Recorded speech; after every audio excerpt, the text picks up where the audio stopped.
तो hello guys, कैसे हैं आप लोग। मुझे उम्मीद है कि आप लोग बहुत ही अच्छे होंगे। डेविड माय स्टेप सिस्टर के एपिसोड नंबर 8 में आपका स्वागत है। एपिसोड के स्टार्टिंग में हम यूटा को देखते हैं जो यहाँ पर अपने स्कूल के अंदर होता है। उसका दोस्त उसके पास आता है और कहता है, तुम जो हो माया के साथ बहुत ही ज्यादा घूमते हो, हमने जो है क्लास में सुना है, और इसके अलावा तुम्हें जो है देखा गया है साकी के साथ। तो वो कहता है कि हाँ, वो लोग मेरे साथ स्टडी करते हैं। तो वो कहता है कि साकी तुम्हें बिग ब्रदर कहकर बुलाती है। यहाँ जो यूटा होता है वो सही से जवाब नहीं देता। तो उसका दोस्त कहता है, कोई बात नहीं, अगर तुम्हें किसी से प्यार हो जाए तो तुम मेरे से एडवाइस लेने आ सकते हो, वैसे मैं लव गुरु हूँ, तुम्हें तो पता ही है। अगले सीन में हम लोग देखते हैं कि यूटा जो है स्कूल से जा रहा होता है। तभी रास्ते में माया मिलती है। वो कहती है, तुम अकेले अकेले कहाँ जा रहे हो, तुम अपनी बहन के साथ साथ में चल सकते हो। फिर हम देखते हैं कि वो उससे जिद करने लग जाती है। वो कहती है, ये तो परफेक्ट चांस है, तुम दोनों सेम प्लेस पर जाते हो, बट पता नहीं तुम दोनों अलग अलग क्यों जाते हो। रास्ते में यहाँ साकी बताती है यूटा को कि मैंने जो है माया को बोला था स्टडी की हेल्प के लिए, तो इसलिए वो मेरे साथ आई है। हम देखते हैं कि माया जो होती है यहाँ पीछे से वीडियो को शूट कर रही होती है। माया कहती है कि तुम दोनों जो है एक सेम टॉपिक पे बहुत देर से बात कर रहे हो, तुम्हें जो है टॉपिक को चेंज कर लेना चाहिए। थोड़ी देर बाद हम देखते हैं कि वो घर पर पहुंच जाते हैं। घर पर आने के बाद माया जल्दी से अंदर आ जाती है। यूटा यहाँ पर साकी से कहता है कि तुम जो हो टेंशन मत लो, तुमने जो है सही किया है और तुम अपना स्टडी कर सकती हो। फिर वो यहाँ पर आ जाता है और कहता है कि मैं तुम दोनों के लिए कुछ पीने के लिए ले आता हूँ, और फिर वो पीने के लिए दे देता है। और शाम को वो खाना भी बनाने लग जाता है। वो कहता है कि आज की मैंने छुट्टी ले ली है अपने काम से, ताकि तुम जो हो सही से स्टडी कर पाओ, और मैं जो हूँ यहाँ पर खाना बना दूंगा। माया यहाँ पर कहती है कि तुम्हें देखकर बिल्कुल हस्बैंड वाली वाइब आ रही है, बहुत अच्छा है, तुम खाना बना सकते हो। अब वो जो है यहाँ पर खाना बनाना स्टार्ट कर देता है, बट उसे कुछ समझ में नहीं आ रहा होता है। इसलिए माया उसके पास आती है और कहती है कि मैं तुम्हारी हेल्प कर देती हूँ, इतना तो मैं कर ही सकती हूँ। वो यहाँ पर साकी से कहती है कि तुम जो हो, मैंने तुम्हें जो पढ़ाया है उसे तुम ध्यान से समझकर तुम आगे की स्टडी कर सकती हो। और ऐसा बोलकर साकी यहाँ पर पढ़ने लग जाती है। माया जो होती है उसकी हेल्प करवाने लग जाती है। वो यहाँ पर अंदर फ्रिज से मीट निकाल लेती है और मीट को बड़े प्यार से वो काटने लग जाती है, और साथ में यहाँ पर यूटा को वो दिखा रही होती है। और यहाँ साकी जो है प्यार से बैठकर पढ़ रही होती है। अब हम देखते हैं यहाँ पर यूटा को। यूटा जो है वो खाना बना रहा होता है, उसे थोड़ी बहुत तकलीफ तो हो रही होती है।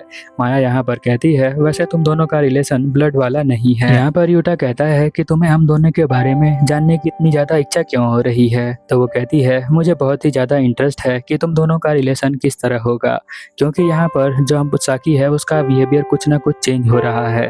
पिछले साल उसका बिहेवियर कुछ और था और इस साल कुछ और है।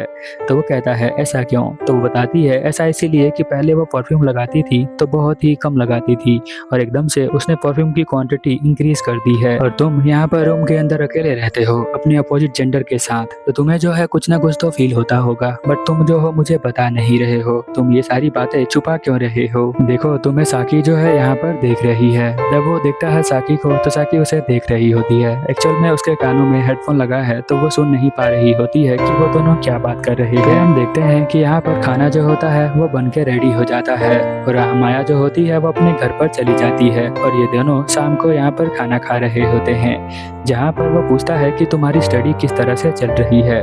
तो वो कहती है, माया ने मेरी बहुत ही ज़्यादा हेल्प करी है और मेरी स्टडी धीरे धीरे इम्प्रूव हो रही है, और तुमने भी मेरी बहुत ही ज़्यादा हेल्प करी। तुम जो हो आज अपने काम पर नहीं गए और मेरे लिए तुमने खाना बनाया, उसके लिए थैंक यू। पता नहीं क्यों यूटा को कुछ अजीब सा फील हो रहा होता है। जब वो स्कूल के अंदर जाता है तभी भी ज़्यादा वो बात नहीं करता है। फिर वो जब काम करने के लिए आता है तो उसका काम में बहुत ही ज़्यादा ध्यान नहीं होता है, जिसकी वजह से वो छोटी छोटी मिस्टेक करने लग जाता है कस्टमर के सामने। ये बात यहाँ पर उसकी दोस्त यूमुरी को समझ में आ जाती है। वो पूछती है बट वो उसे बताता नहीं है। वो कहता है बस थोड़ा सा हेडेक है, उससे ज़्यादा कुछ नहीं है। वो कहता है कि चलो मैं जो हूँ घर जा रहा हूँ, और उसके बाद वो घर चला जाता है। जब वो घर पर आता है तो वो कहता है मैं घर पे आ गया हूँ, बट यहाँ पर कोई रिप्लाई नहीं आता है। तो वो समझ जाता है कि साकी घर पर नहीं है। तभी बहुत तेज बारिश आने लग जाती है। वो जल्दी से बालकनी के अंदर जाता है और सभी कपड़ों को उठाने लग जाता है। उठाने के बाद वो अंदर चला जाता है, और फिर वो सोचने लग जाता है कि वो इतनी हैवी रेन में कहाँ होगी। वो टीवी स्टार्ट कर लेता है और साथ में कपड़ों को प्रेस कर रहा होता है। वो सुन रहा होता है कि कि टीवी में बताया जा रहा होता है कि बहुत ही ज़्यादा रेन हो रही है, जिसकी वजह से ट्रांसपोर्टेशन बिल्कुल बंद हो गया है। अब उसे दिमाग में याद आ रही होती है साकी की कि साकी कैसे होगी, इसीलिए वो फ़ोन निकालता है और मैसेज करना स्टार्ट कर देता है। वो मैसेज में लिखता है कि अभी तुम कहाँ पर हो। लिखने का तो बहुत कुछ वो ट्राई करता है, बट यही लिख पाता है कि तुम अभी कहाँ पर हो। यूटा को यहाँ पर याद आता है कि यहाँ साकी जो है उसके ऊपर बहुत ही ज़्यादा ट्रस्ट करती है, तो वो जो है जल्दी से अम्ब्रेला उठाता है और वहाँ पर भागना स्टार्ट कर देता है। जैसे ही वो लिफ्ट को खोलता है तो वो यहाँ से साकी से टकरा जाता है। साकी और यूटा दोनों आमने सामने होते हैं लिफ्ट के अंदर अकेले। हम देखते हैं कि यहाँ पर जो यूटा होता है वो साकी से टकरा जाता है और उसके बाद वो यहाँ पर माफ़ी मांगता है। यहाँ पर साकी कहती है कोई बात नहीं, कोई दिक्कत वाली बात नहीं है, वैसे बहुत ही ज़्यादा रेन चल रही थी और इसलिए मैं जो हूँ लेट हो गई।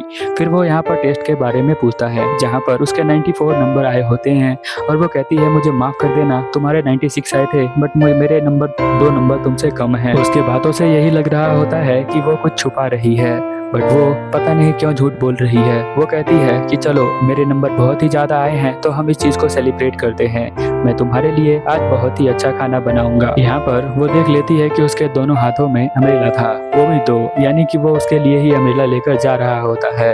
वो उसे जो है बहुत ही अच्छा फील होता है, बट इस चीज़ को वो बताती नहीं है। वो कहती है कि मुझे पता है कि तुम जो हो मेरे ऊपर डिपेंड हो और मैं तुम्हारे ऊपर डिपेंड हूँ। जैसे कि जब तुम काम करने जाते हो तो यूमोरी तुम्हारे ऊपर डिपेंड है और तुम उसके ऊपर, तो हम दोनों की बॉन्डिंग जो है बहुत ही अच्छी है। उसके बाद वो कहता है कि मैंने तुम्हें मैसेज किया था, उसका रिप्लाई तुमने दिया नहीं।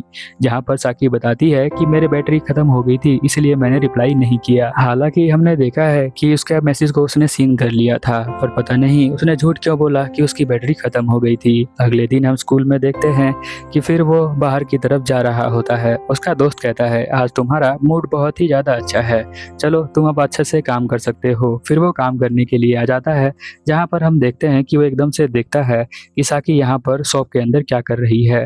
वो एक एम्प्लॉय से पूछता है कि ये लड़की जो अभी गई है वो यहाँ पर किस लिए आई है, तो वो बताता है क्या तुम्हें नहीं पता है, वो यहाँ पर एक इंटरव्यू देने के लिए आई है, वो यहाँ पर जॉब करना चाहती है इसीलिए वो इधर आई थी। उसके बाद हमें दिखाया जाता है उसके इंटरव्यू का सीन, जहाँ पर वो अच्छे से इंटरव्यू को दे देती है। अगले सीन में हम देखते हैं कि साकी जो होती है वो अपने बीते हुए दिनों के बारे में सोच रही होती है, जो भी दिन उसके साथ बीते हैं यूटा के साथ। वो कहती है कि स्टार्टिंग में तो मैं इस फीलिंग को समझ नहीं पाई थी कि कैसे कैसे मेरे जो है अंदर चेंजेस आने लग गए, पता नहीं क्यों, क्या मैं उसके लिए चेंज हो रही हूँ। वो यहाँ पर यूटा की बात कर रही होती है। एक्चुअली कुछ मिनट तक यूटा के बारे में ही सोचती रहेगी। वो यहाँ पर कहती है कि जब भी मैं उससे मिलती हूँ तो मेरे दिमाग में अजीब अजीब ख्याल आने लग जाते हैं। हालांकि यूटा ने मुझे म्यूजिक सुनने के लिए दिया, जिसके म्यूजिक को सुनकर मैंने स्टडी की और मेरे बहुत ही अच्छे नंबर आए, पर फिर भी मैं इन सब चीज़ों को अपने डायरी के अंदर क्यों लिख रही हूँ, मुझे ये समझ में नहीं आ रहा है। क्या मेरा दिमाग इन पलों को इस डायरी के अंदर कैद करना चाहता है, मुझे समझ नहीं आ रहा है। बहुत सारी चीज़ों को मैं खुद ही पर खुद करने लग जाती हूँ। क्या मैं ये सब यूटा के लिए कर रही हूँ? क्या यूटा मुझसे ये सब करवा रहा है या फिर मैं ये सब चीज़ें खुद ही कर रही हूँ? क्या इसका कोई रीज़न है? क्या मेरे दिल के अंदर कोई सच्ची फीलिंग क्रिएट हो रही है? क्या मेरी फीलिंग उसके फीलिंग से मैच हो रही है, या फिर कहीं मैं बीमार तो नहीं हो गई हूँ? मुझे लगता है कि मैं बीमार हो गई हूँ, क्योंकि मैं जो हूँ चाहती हूँ कि जब भी वो घर पर आए तो मैं उसका वेलकम करूँ, इसलिए मैं चेयर पर बैठ जाती हूँ, बट मैं जो हूँ वहीं बैठकर सो जाती हूँ। और जब मैं जगती हूँ तो मैं देखती हूँ मेरे ऊपर ब्लैंकेट रखा हुआ है।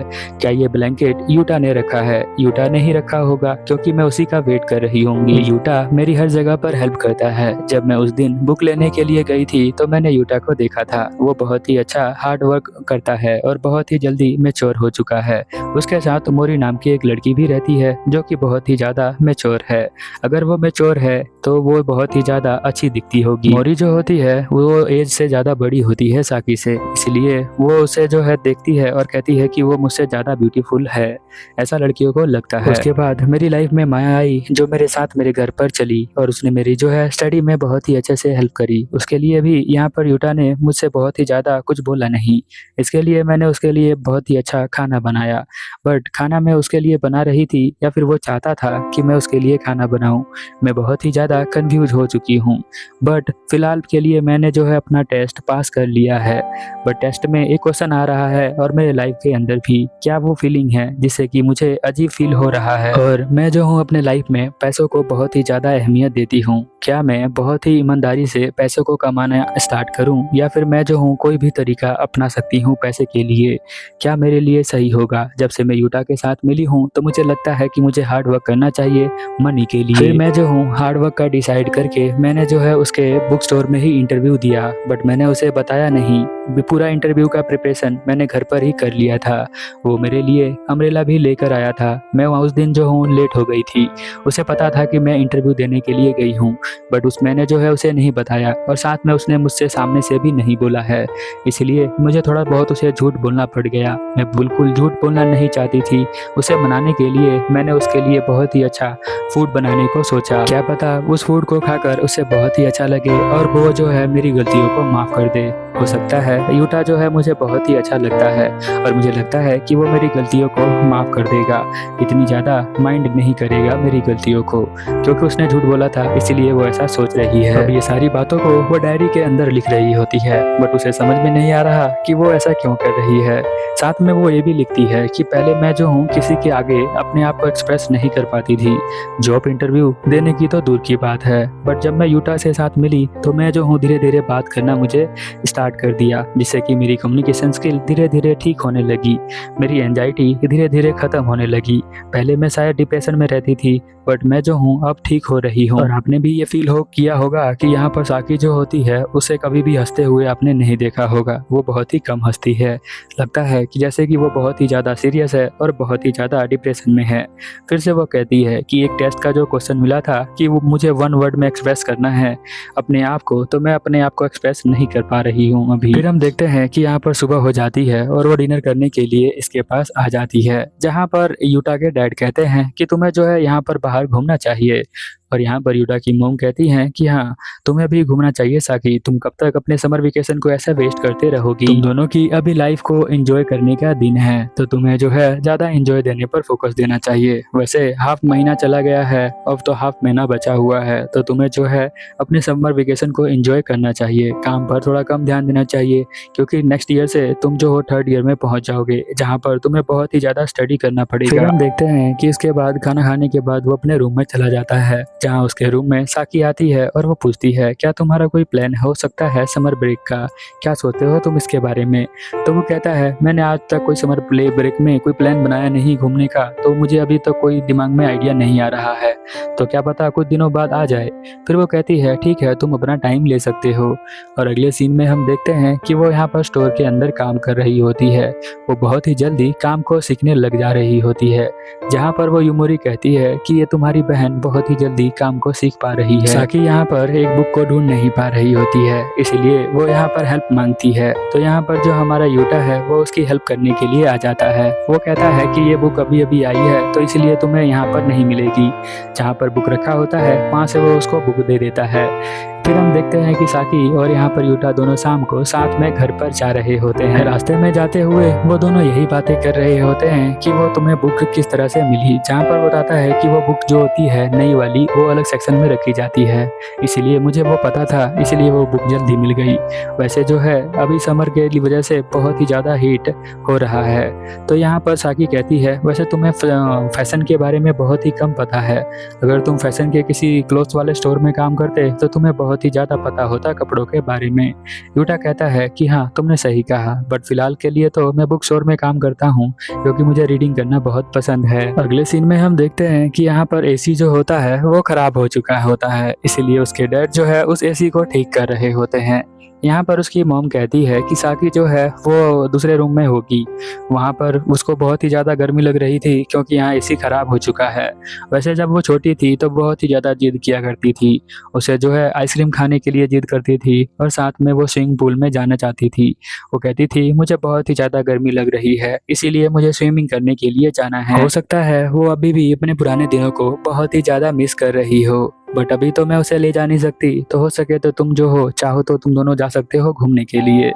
अब यहाँ पर वो सोचने लग जाता है कि उसे उसके साथ जाना चाहिए या फिर नहीं जाना चाहिए। अगले सीन में हम देखते हैं कि वो अपने दोस्त के से मिलने के लिए आया होता है, जहाँ पर उसका दोस्त बताता है कि माया ने सभी को इनवाइट किया है स्विमिंग पूल में जाने के लिए, तो क्या तुम भी चल रहे हो? तो यहाँ पर वो कहता है मुझे तो पता नहीं है, तो शायद जो है उसके पास मेरा नंबर नहीं होगा, इसीलिए शायद मेरे पास इनविटेशन नहीं आया। यही बात वो शाम को करता है यहाँ पर साकी के साथ भी। साकी से वो कहता है क्या तुम्हारे पास भी इनविटेशन आया हुआ है माया का? उसने जो है सभी को बुलाया है स्विमिंग पूल में जाने के लिए, स्विम करने के लिए, तो क्या तुमने उसके बारे में कुछ सुना है? तो वो कहती है कि हाँ मैंने सुना तो है, बट क्या तुम जाना चाहते हो स्विमिंग पूल में?